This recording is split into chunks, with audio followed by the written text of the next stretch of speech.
Whoa, yeah! 360 shots with this bumpin' soundtrack. Hi again. Oh, do any of you guys feel sick from this? Oh boy. I'm gonna be sick. What is up, everybody? Random Man here, bringing you my review for Waves. Set against the vibrant landscape of South Florida, the plot of this drama cites the epic emotional journey of a suburban family as they navigate love, forgiveness, and coming together in the aftermath of a loss. Going into this movie, I was very much intrigued by it ever since I heard the concept for it. This is a movie that, upon its inception, was touted as a film that was going to be infused with music to drive the narrative forward and be about a family as they experience something very much grounded in realism.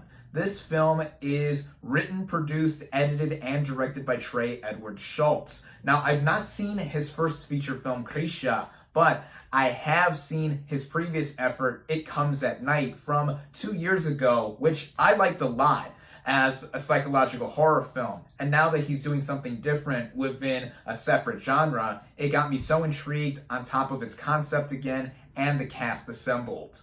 Starting out with the cast and their performances, I'll begin with Kelvin Harrison Jr. as the son of this central family. He is this high school senior who is the star wrestler of his school's team and even has a beautiful girlfriend. From all that, he seems to have it all, but there is a bit of conflict with himself and with his girlfriend too when we do see the narrative progress. I was very much impressed with Harrison's performance in Schultz's previous movie, It Comes at Night, and here I pretty much feel the same way. This guy is a real gifted young performer. His character, as I mentioned, has a lot to him, but the nuances within his performance and when he does give some of the more showy aspects of it do come well balanced. Another standout young performer here is Taylor Russell as the sister to Harrison's character. Now, she straight up gives one of my favorite performances I've seen in any movie all year. With the narrative and the way it plays out, which I'll mention in a bit, she does stick out in the most positive way possible. To my knowledge, she is new on the scene as well. But wow, she was so proficient here, and I cannot wait to see what she does next. Then we have the parents of these two, played by Sterling K. Brown and Renee Elise Goldsberry. Goldsberry is actually the stepmother to Harrison and Russell's characters, but these two are the loving and supportive parents. Brown's character in particular is one who is behind what his son is doing with wrestling and really trying to push him to his fullest potential. And that is very much relatable to just about any family who wants to strive for greatness. And we also get to see their reaction of what happens as the narrative does progress. And the interactions between all of them as a family unit, I thought was grounded in so much naturalism. Seeing all four of them work as a literal family unit early on in the film, and the way each of them branch out into various conditions or just different states when the movie does progress in its narrative was something both transformative but also just feeling like it weaved into the narrative to such a seamless extent. I was really so taken away by their performances, and the other two supporting players I gotta give shout outs to are Alexa Demi as the girlfriend to Harrison's character. I first saw her in mid-90s last year, and I thought for her small role, she was pretty good. Here, she's even better. And then the other performer I gotta give a shout out to is Lucas Hedges as the teammate to Harrison's character on the wrestling team, and also the love interest for Russell's character. I think that he is, without a doubt, one of the best young performers working in Hollywood today. And as seen from various performances in the last few years, this is another feather in his cap. And with everybody here, I think that sentiment applies very much to how amazing their performances are. The writing of this film sets itself up as something very distinct in execution. it's one of those instances where the first and second halves of it could not be more different from one another in how they are paced or just all around flowing. The first half of this movie, in its focus on Harrison's character, is something that is so full of energy. It is infused with a lot of it, and it's clear that the story is building up to something until the halfway point when, bam! The narrative then becomes a more slow, reflective reprieve of what just happened beforehand and flowing until its very end at that rate. For those expecting a narrative that is consistently paced with everything that one would think a narrative like this would go for, they're going to be in for a bit of a surprise, as I was, though I knew going in that it was going to have two distinct halves with it. But what Trey Edward Schultz does, writing and directing wise, is hone in on those two halves, almost feeling like two separate movies smashed together. In other words, this movie is a showcase of what a narrative can be done both conventionally and unconventionally. This movie on the conventional side does follow a basic plot structure, with its beginning having a lot of exposition, then going into a rising action, clearly climaxing at the halfway point, then going into the falling action and eventual denouement/resolution. On the unconventional side, though, as I already mentioned, the first and second halves of these films are very distinct and polar opposites of each other,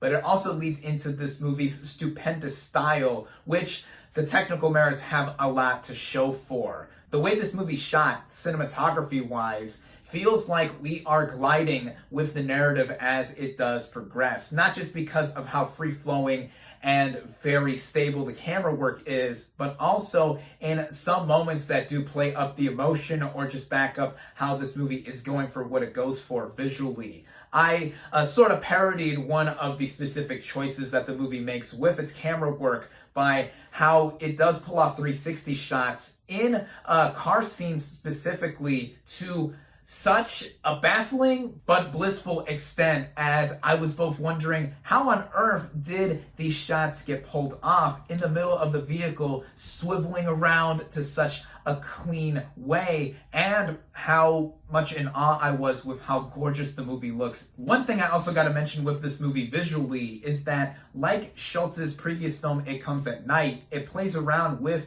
aspect ratios, with the increasing intensity of the first half, noticeably starting out with a full widescreen 16:9 look and then getting smaller and smaller with the field of view that we are able to look at. The second half similarly plays with it as well, but in an inverse effect, and I thought that was cleverly done here in supplementing the rest of the bodacious beauty. That's also partially due to the movie's diverse color palette, with it adding on to the visual beauty and reminding me of another film that takes place in Florida from a few years ago, the Best Picture Oscar winner, Moonlight, and how it uses a lot of purples, blues, and whites all over. At least those are the colors that first stuck out to me, not just because I'm holding the Blu-ray for Moonlight, but for waves. There's a lot of imagery involving water, given the movie's title. But what is cinema without the visuals being supplemented with sound? At least if you're talking about movies post the silent era.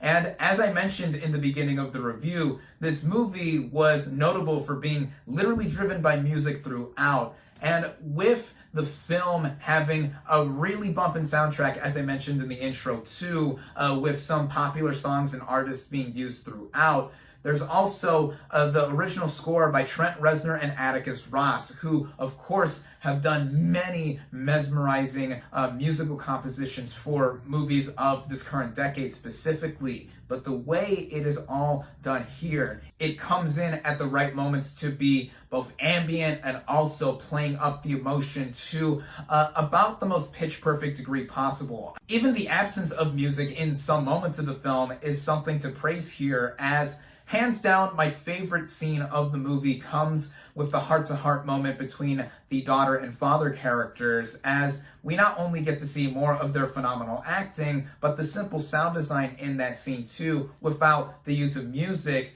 plays up just the impact factor of that scene.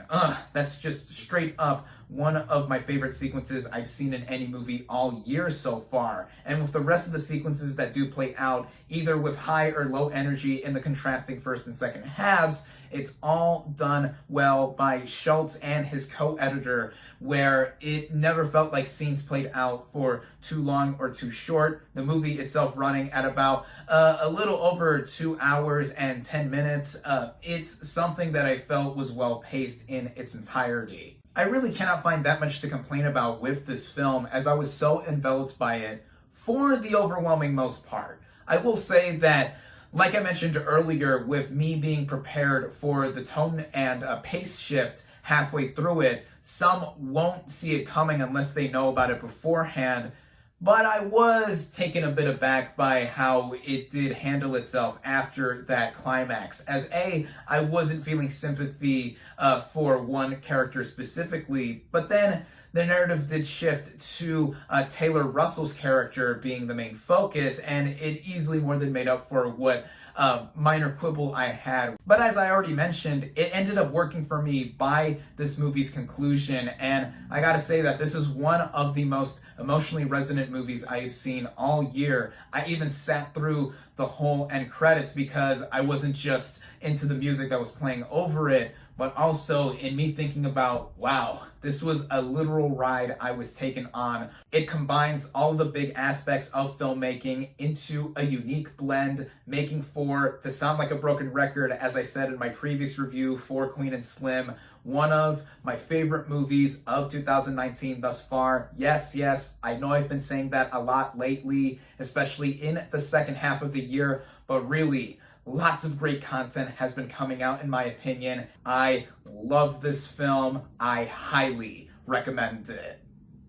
My final verdict for Waves is 4.5 out of 5 stars.